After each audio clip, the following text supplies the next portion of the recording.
Opo. Okay, tita. Okay na? Opo, tita. Thank you. Sa ngalan ng Ama, ng Anak, at ng Espiritu Santo. Amen. Yung árbol de la ciencia, diliba ang mansana, bawal kay Adat kay Eva, nang kumain ng bunga tantong mapapalamaran. Sa pagsasamang mahusay niyong si Eva at si Adan, buong kaluwalhatian, ang kanila ang kinakamtan sa paraiso terenal.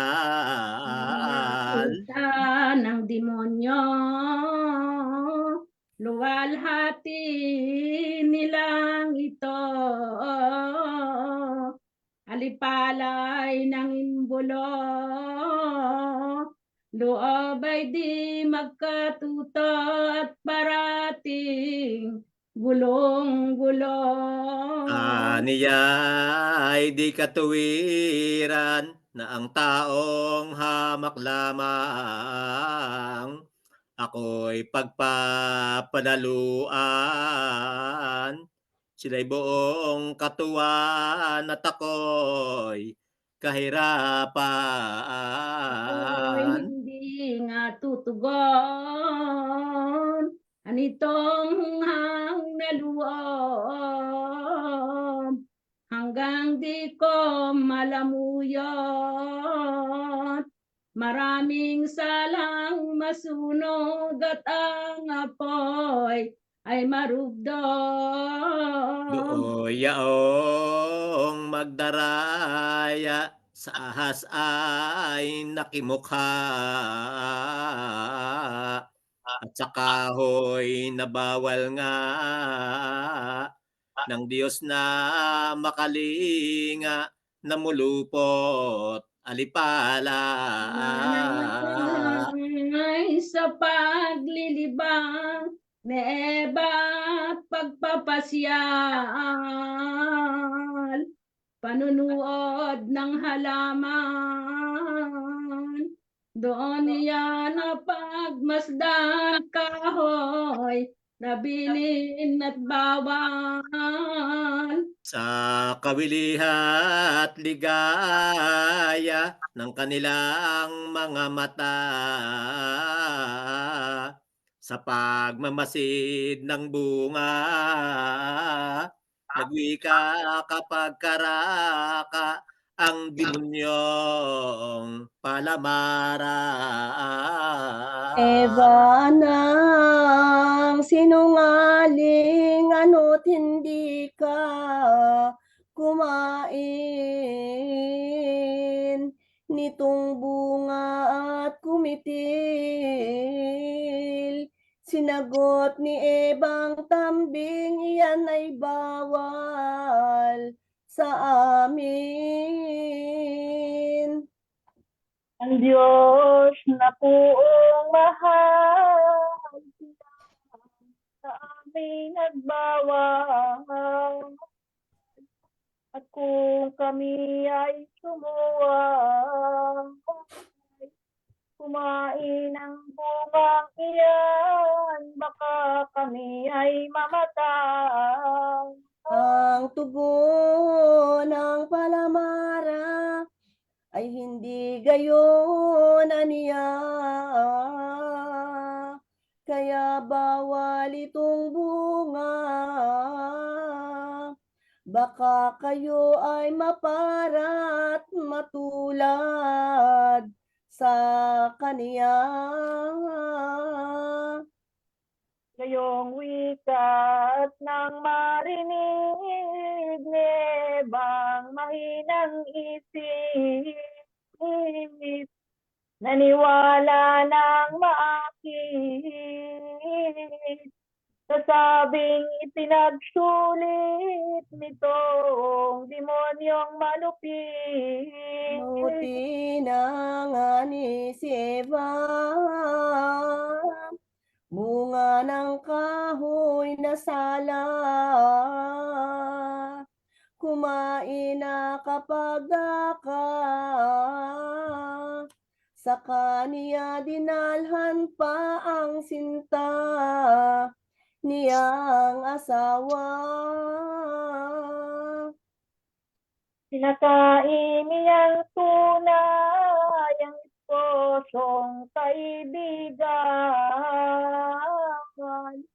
sa malaking alang-alang at dalang sinta ni Adan kay Eba'y hindi sumuwa. Nang makakaing matapos ang mag-asawang singirog, doon nila napanood at nakilalang tibubos alang nagawa ng Diyos. Doon na nga't napagmasdan ang lagay nila at akal. Ano pa nga ni sinidlang ang takot at kahihiyan, pangamdang di ano lamang. Agad silang nagsikuha niyong dahon ng higera, tinakpan kapag karaka ang mga katawan nila yang walang kapara. Kagalitan ng Diyos na puong mahal, na naog na dinaliban, at saka pinangusapan ang ama nating si Adan. Katakutan at hiya ni Adan sa pagkalisya, siya ay nagtagong kusa, di maisilay ang mukha sa Panginoong dakila. Adan, anang Diyos Ama, ano baga't sumuway ka?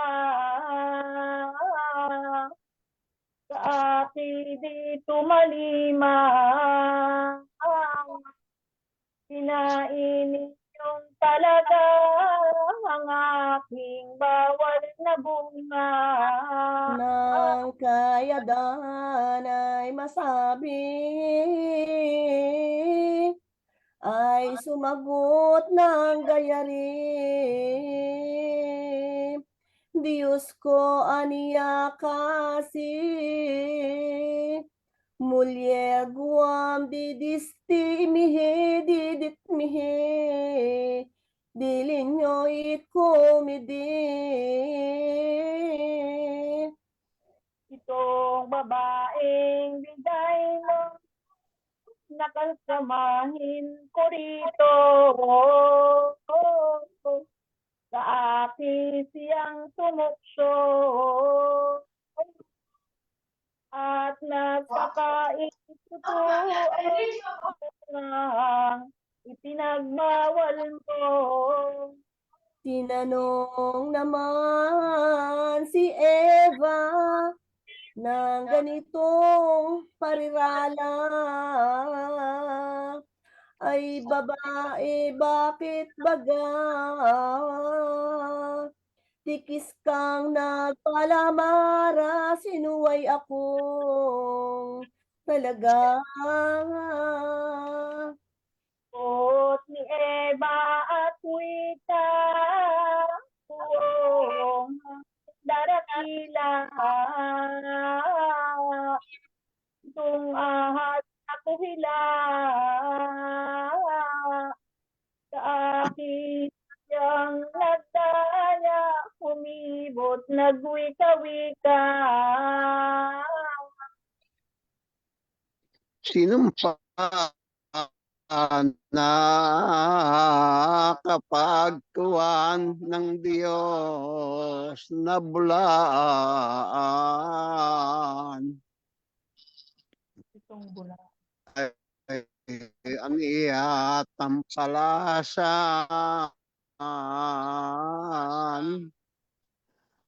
Mangyaot kailanman sa lupa ay gagapang. Ikaw at itong babae magtatanim na parati sa supling niya at iwi. Sisipot siyang aapi sa kalupitan mong dati. Ito ang siyang sumpa ko sa iyo, lilong demonyo. Isang babae ring tao, balang araw ay paparito, yuyurak sa iyong ulo. Nang ito nga ay mawika nitong Diyos na dakila, ay nilingon na lipala ang babaeng alibughat kay niya namang sinumpa. Ang Diyos na maalam, babae, ay ikaw naman. Totoong masasakupan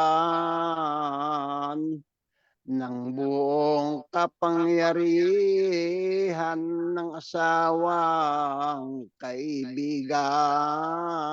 Lalong hirap, lalong dusa,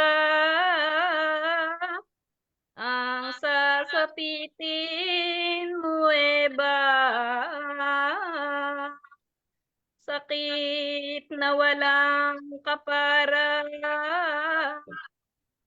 kung maglihit mga sa lahat mo ibubunga. Ikaw adang suwail na di sumunod sa akin.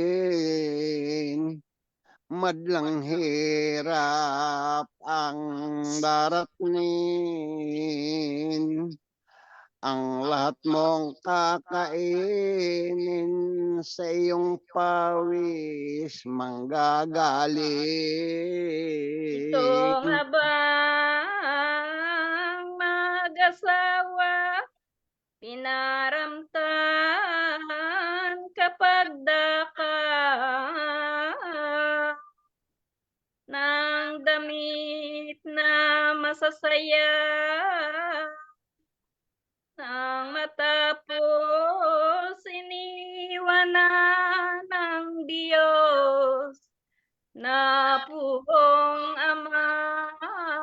Nga naog nga at sukat kerubing sakdal ng dilag. Isang espada ang hawak, nagbabagat, nagniningas daig ang mabisang kidlat. Agad ipinagtabuyan yaong si Ada at sila ay pinaalis, pinaluwal sa paraisong pintuan. Oy, binantay ang tambing yung mahal na kerubin. Sino may di papapasukin. Lupang yaoy inilihim ng Diyos na po natin. Nang si Adan at si Eva manaw sa lupang maganda, agad nilang nakilala pagod, gutom at pangamba, hirap na walang kapara. Dahil doon sa pagsuway, agad silang binawian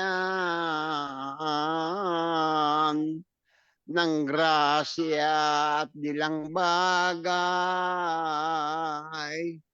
Pinawi namat pinaram ang hustisya orihinal. Tayo namang anak nila parang nagbahawa niyong wikang binadya. Orihinal bagang sala manakay adat kay Eva. Ano pa't hindi maisip pangamba at madlang sakit. Narating nila at nasapit nang pumanaw at umalis doon sa lupang At marikit. kung kanilang makita doon ay maalala ang una nilang ginhawa. Hapis lumbay sabihin pa ng kanilang kaluluwa. Ang nagawang kamalian, laking katampalasan, dahil doon sa pagsuway, kanilang pinagsisihan, tinangisan, gabi't araw. Itong si Adan at si Eva ay naganak ng dalawa na lalaking para-para. Si Cain ang una-una, si Abel ang pangalawa. Sinabi naman tinuran na sila'y panggagalingan niyong sasakop sa tanan, papawi ng kabagsikan ng demonyong tampalasan. At itong dalawa anak ni Adan at Eva, pawang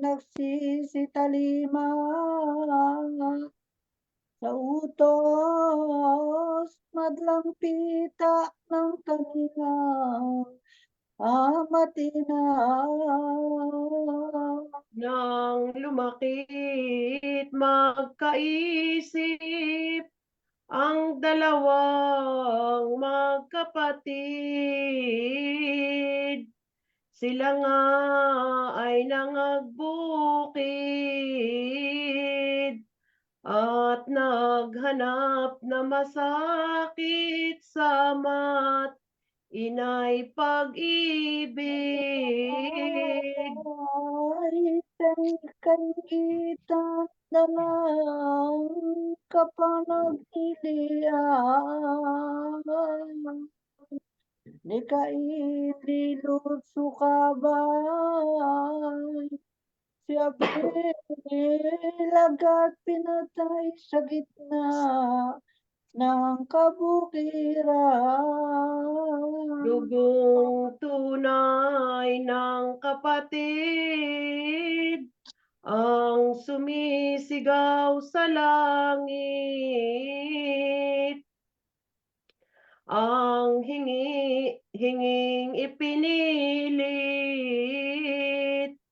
gantihing huwag malihis ang niyang malupit. Sa kataksilan nitong dilong nakamatay, sila'y di pinagsisisihan. Umalis na nga, gumalagala sa parang. Kaya nga't ang napagsapit nitong si Cain na malupit, ang hininga ng mapatid kaluluway ibinulit sa balong kasakit-sakit. Pagani ng anak ni Bat ni Adan, ay si Seth ng pangalan. Mabait, magandang asal, masunurin sa magulang. Nang dumamit kumapal na anak ni Ada at ni Eva, magkakapatid man sila, dooy nag-asa-asawa, nagpisan at nangagsama. Pagkami ng tao sa buong orbe, sinok na disindiente, si Seth siyang nagpuri sa Diyos at napakasin.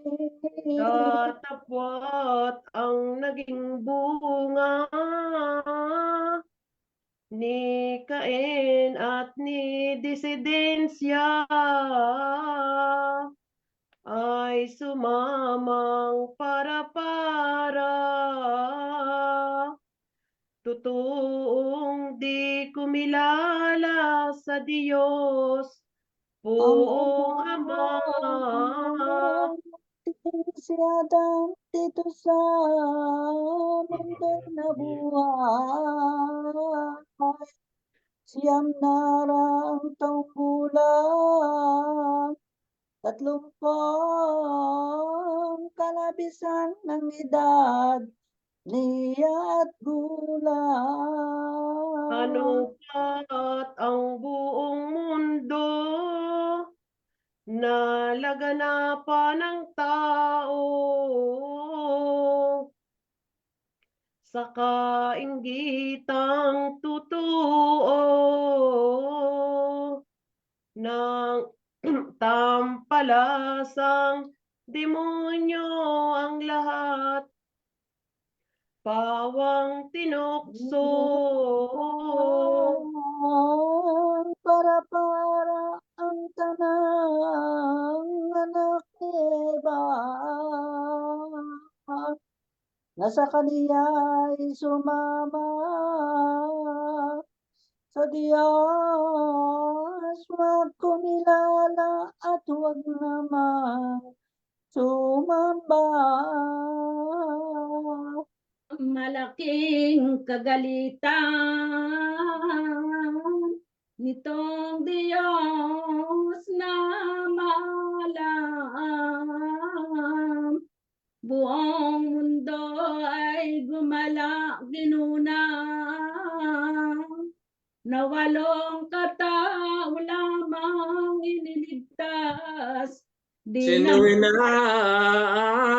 mag-asawa, 13 anak nila. At asawang titig isa, yawo lamang ang natira sa tanang anak ni Eva. ngayong dapat tayo'y maniwala at sukat. Diyos, Haring mataas na nawa't nahabag sa sakit na kayang dahilan sa sala niyong si Ada at si Eva. Nagkatawang tao na pumili ng magiging ina ang ikalawang persona. nagtulang ni David, propetang mahal. Si San Joaquin ay lumitaw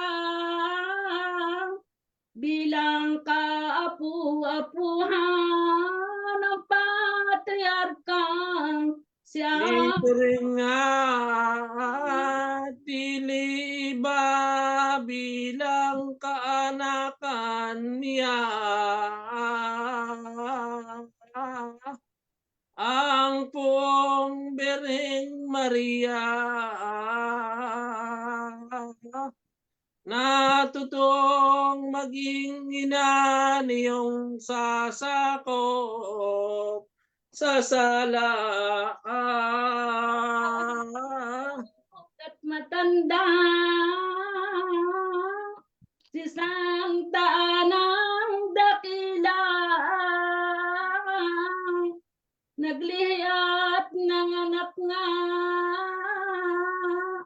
isang babaeng mistula, dikit na walang kamukha. Sana lubhang maganda sa diyang mabangong sampaga ang anak ni Santa Ana. Yaong at dili ba ang Birheng Santa Maria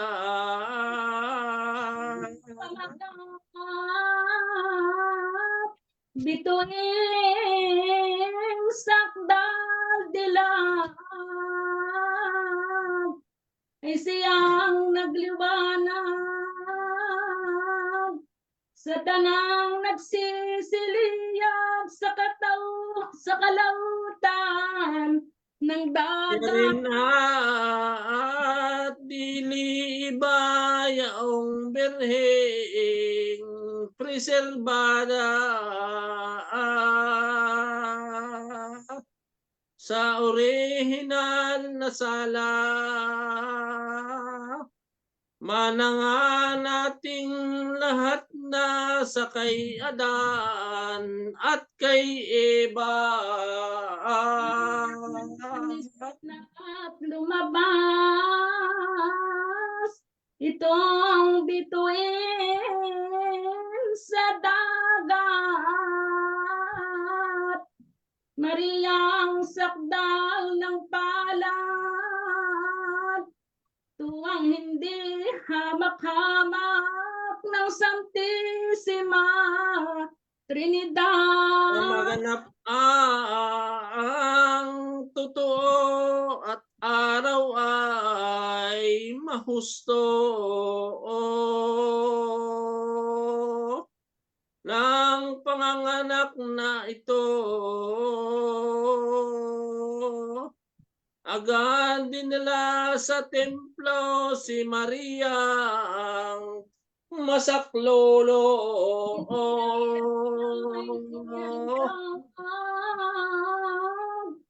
At inihain sa Diyos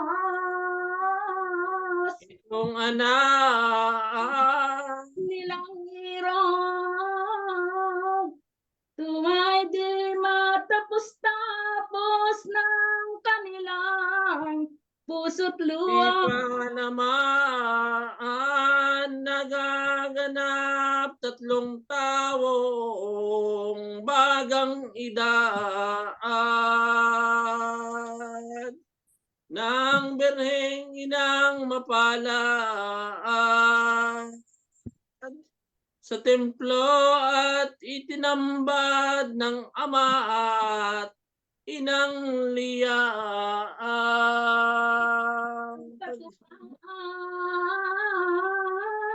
Niyong katipunang mahal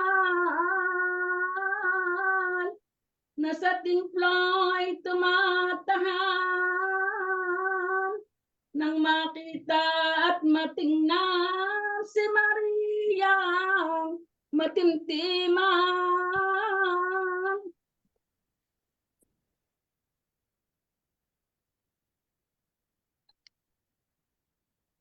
Tita Mary, nakamute po kayo. Tita Mary. Nang may alay sa Diyos, sa kolehiyo'y pinasok, inalila at kinukop, iyong batang malindog at puspos, mababang loob. Doon siya inaralan ng tahi at habi naman, at sukat na katampatan, ukol sa kaniyang asal na malinis at timtiman. Ang magandang ugali sa kolehiyo'y gawa nga ni ng Birheng Inang mabunyi. Palibhasa'y tinangin ng Diyos na punghari. Doon ang gawa lamang, manalangin gabi't araw, ng dalagang karamihan, ano pa siyang huwaran sa kolehiyo'y napipisan. Usap-usap tuwina, Angheles na magaganda. Ano pangat si Maria, bukod sa babaeng iba, naka-anakan ni Eva. Naging siyam na taon na, edad ng Birhen Maria.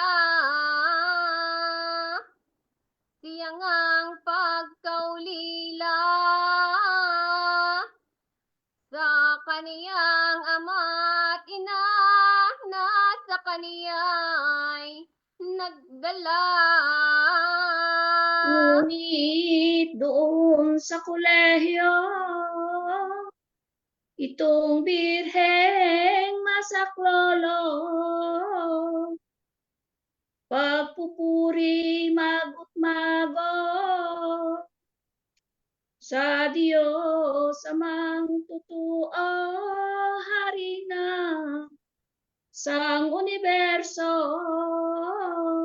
Ang mahusto na't maganap, taong sukat maging dapat, na ipag-asawang hayag, siya nga ay ginayak sa kapwa niya palad. Sa matanto ni Maria, na ipakakasal na siya, nagwika kapag karakaw, sa padreng nag-aanyaya, ganito ang parirala. Ako po, Padreng Dakila, gawang iya'y di ko nasa, at malayo sa gunita, ang kalinisang mistula, siya ko pong binabanta. At ang aking pagkabirhen, sa Diyos ko'y hahayin, at hindi ko sisirain. Kaya nga't sa templo rin nasok ang aking panindig. Sa matanto at matatak ng Padreng humihikayat, nagtaka at nang gilalas sa mga wikang banayad ng birheng bunying nangusap. Agad na pa sa simbahan, yung mga padreng banal, nanalangin kapag kuwan, sa Diyos na poong mahal ng gagawing mga bagay. At sapagkat nga ang tika at panata ni Maria,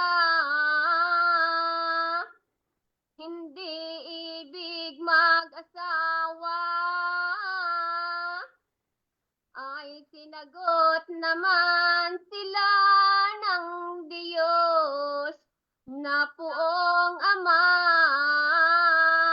Anang Diyos na maalam, dito'y muling magkapisan,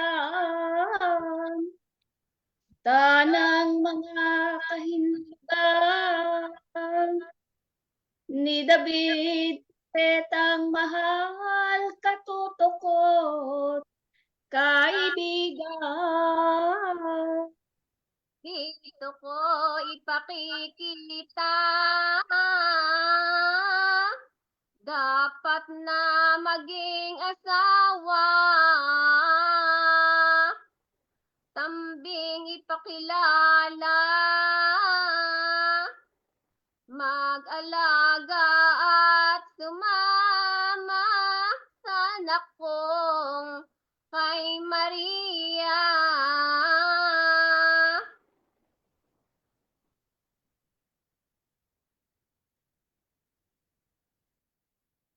Sa matanto itong bagay niyo mga padres mahal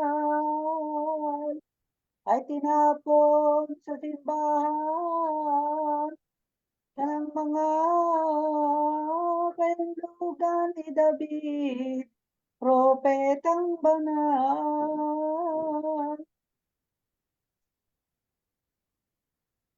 Nakamute kayo, tita.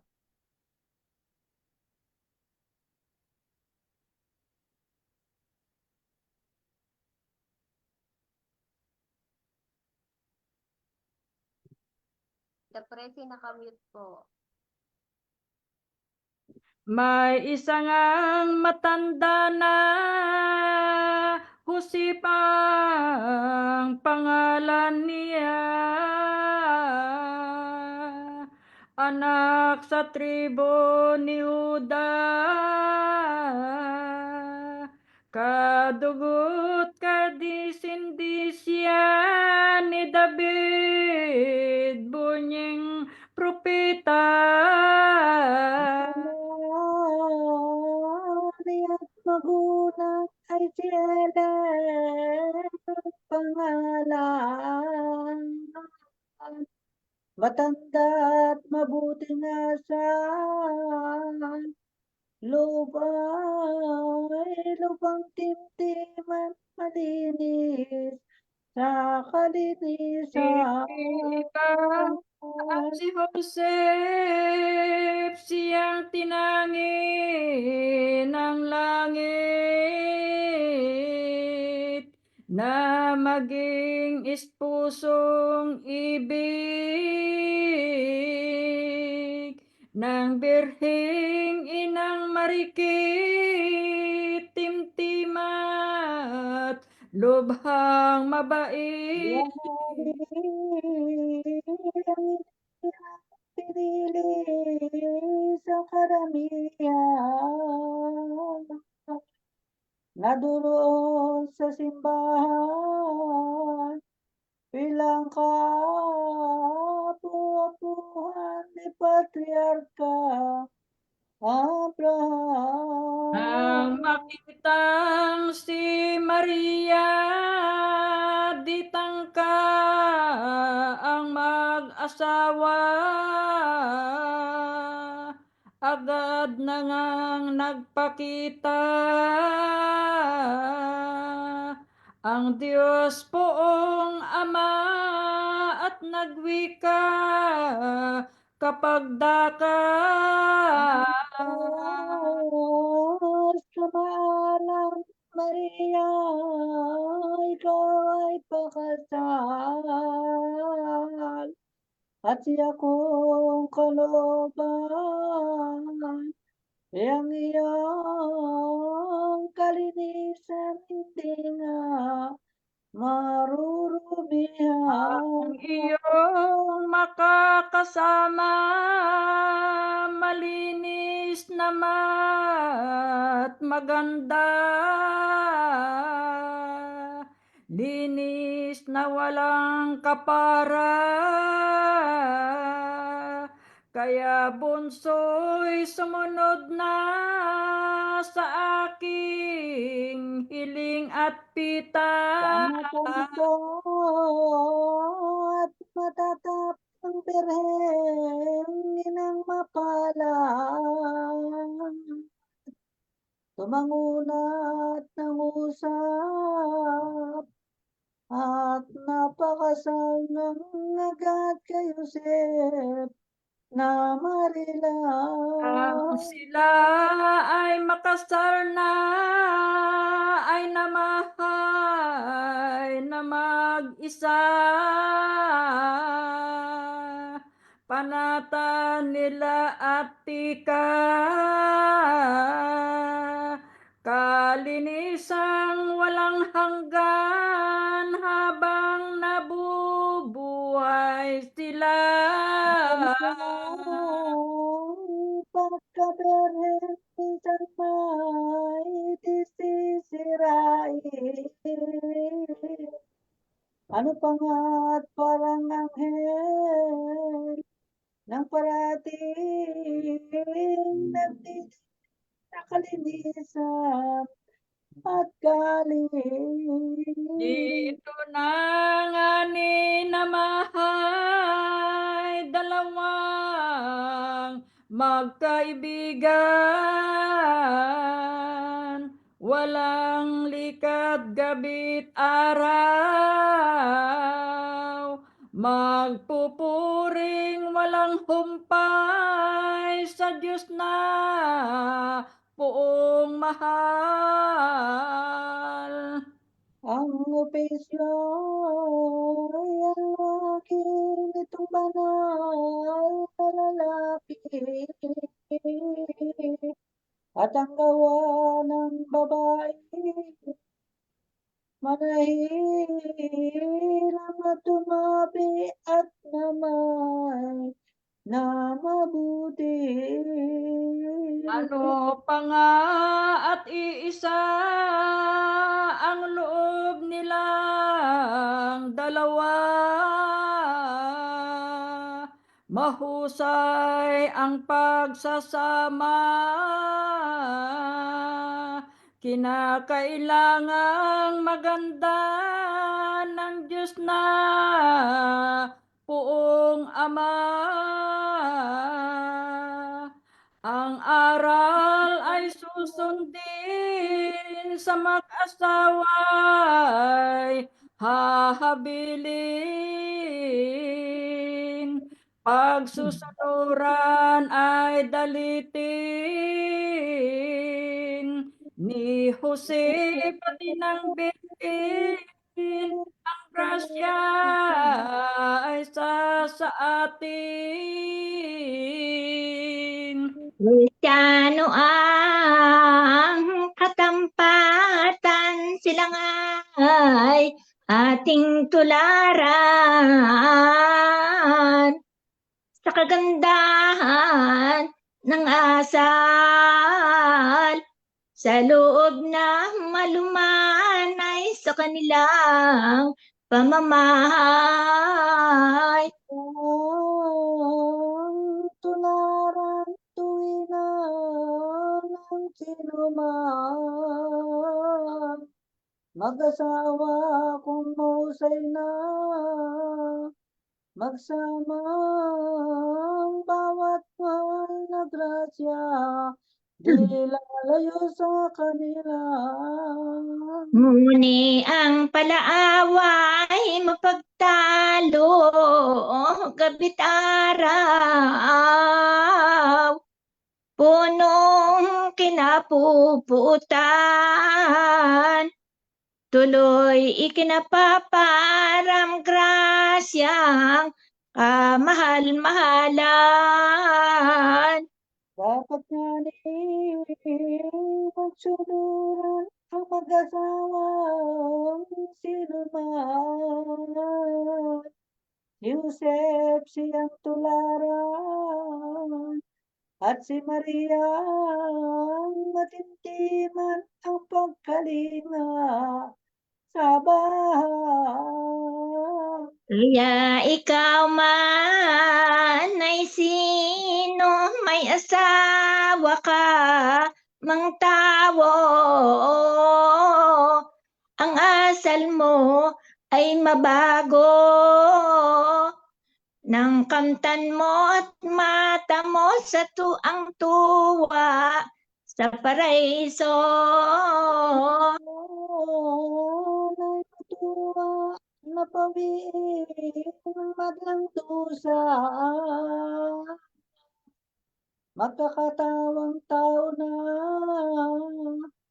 ang kalawang persona ng Trinidad Santissima. Nang malaon ang totoo tawong may 4,000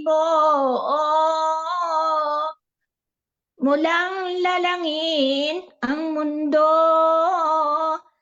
siyang aning pagpariton niyong sasakop sa tawo. Magugunita ng madlang tao sa lupa. Tanang lubos na biyaya, ganap na pagkakalinga ng Diyos, Haring dakila. At ang ginagawa lamang magkasala, gabi't araw, pawa ang mga tampalasan, na walang takot munti man dito sa poong may kapal. Lalong dakila sala ng tanang anak ni Eva. Hanakin na idolatria, kahit ana'y sinasamba, pinaparang Diyos nila. Isa ang nasyon sa mundo ang kumilalang totoo. Sa Diyos kumapal sa tao. At ito ay ang Hudyo bukod na walang anito. At kumilala sa Diyos na pungaman. Ang mga taga-Hudiya, puno rin ng madlang sala ang marami sa kanila. Ano pa't saan tinakpan, nagugumon sa mahalay, ay salang hindi maulatan dito na nga pinagmasdan sila ay kinaawaan. Nangatunaw ng loob nitong maawaing Diyos. Nang makita't mapanood ang kamaliang tibubos ng tao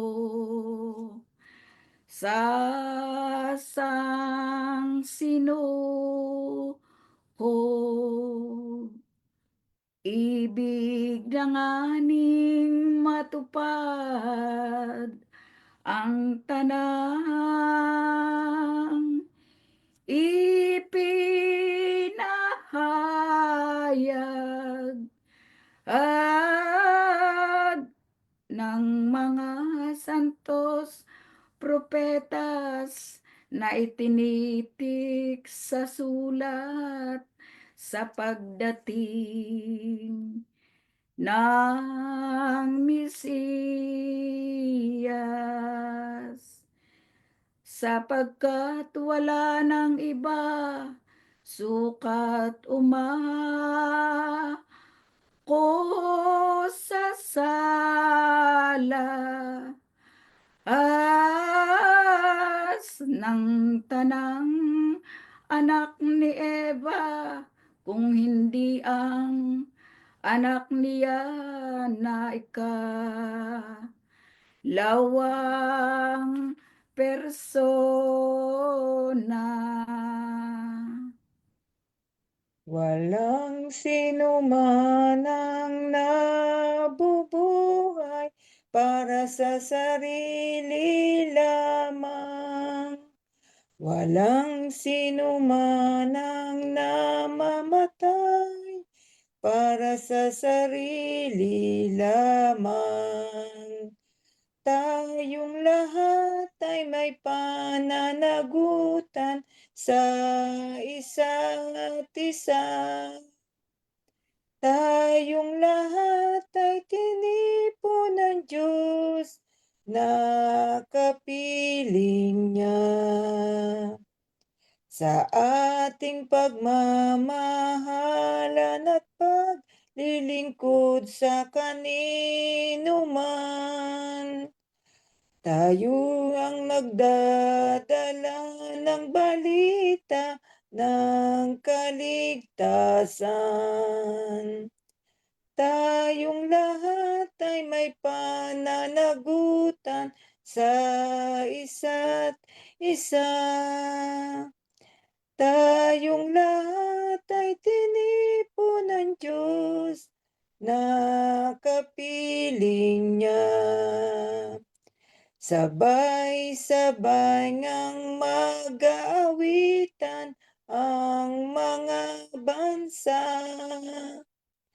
Tayo'y itinuring ng Panginoon bilang mga anak. Tayong lahat ay may pananagutan sa isa't isa. Tayong lahat ay tinipon ng Diyos na kapiling niya. Walang sino man ang nabubuhay para sa sarili lamang. Walang sino man ang namamatay para sa sarili lamang. Tayong lahat ay may pananagutan sa isa't isa. Tayong lahat ay tinipon ng Diyos na kapiling niya. Tayong lahat ay tinipon ng Diyos na kapiling niya. Sa ngalan ng Ama ng Espiritu Santo. Amen. Sa ngalan ng Ama, ng Anak, ng Diyos Espiritu Santo. Amen. Panginoon, kami po ay nagpapasalamat sa iyo sa lahat ng sakripisyo mo sa amin. Nawa po patuloy niyo po kaming gabayan at ilayo sa kapahamakan. Panginoon, hinihiling ko po na sana pagalingin niyo po ang lahat ng may karamdaman. Salamat po sa walang sawang pagmamahal mo sa amin at pagpapatawad sa mga nagagawa naming kasalanan. Maraming salamat po, aming Ama. Amen. Ang mabuting balita ng Panginoon ayon kay San Lucas. Noong panahong iyon, sinabi ni Jesus sa kanyang mga alagad, ang anak ng tao ay dapat magtiis ng maraming hirap. Itatakwil siya ng matatanda ng bayan, ng mga punong saserdote at ng mga eskriba. Papatay nila siya, ngunit sa ikatlong araw ay muling mabubuhay. At sinabi niya sa lahat, kung ibig ninumang sumunod sa akin, limutin niya ang ukol sa kanyang sarili. Pasanin araw-araw ang kanyang krus. Sumunod sa akin, ang naghahangad ng magligtas ng kanyang buhay ay siyang mawawalan nito. Ngunit ang mag-alay ng kanyang buhay, alang-alang sa akin, ay siyang magkakamit noon. Ano nga ang mapapala ng tao? Makamtan man niya ang buong sanlibutan kung ang katumbas naman nito ay ang kanyang buhay. Ano ang mapapala niya kung siya'y mapapahamak? Ang mabuting balita ng Panginoon. Pinupuri ka namin, Panginoong Jesucristo. Buonasera. Welcome, Antonio.